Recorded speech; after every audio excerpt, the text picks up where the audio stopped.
Hi friends, good evening.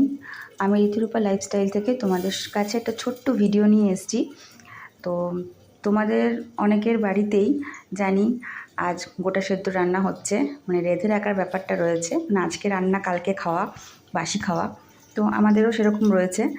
তো এই দেখতে পাচ্ছ তোমরা যে আমি কী কী রান্না করেছি, তাই তোমাদের কাছে একটু ছোট্ট শেয়ার করবো বলে ভিডিওটা করলাম। তোমাদেরকে একটু দেখিয়ে রাখি যে আমি কী কী রান্না করলাম কালকের জন্য। তো সব রকমই রান্না করা হয়ে গেছে প্রায়, শুধু একটু ভাজাভুজিটা বাকি আছে, ভাতও হয়ে গেছে। আর আমাদের যেটা ষষ্ঠী পাতা হয়, সেই ষষ্ঠীটা পাতা হয়ে গেছে, ওটা কালকে পুজো হবে, তো রেডি করে রাখা হয়েছে। তো বন্ধুরা, তোমরাও জানিও তোমাদের কার কার বাড়িতে গোটা সেদ্ধ রান্না হয় বা এই রেঁধে রাখার ব্যাপারটা থাকে, একটু প্লিজ কমেন্টে জানিও বন্ধুরা। বাই।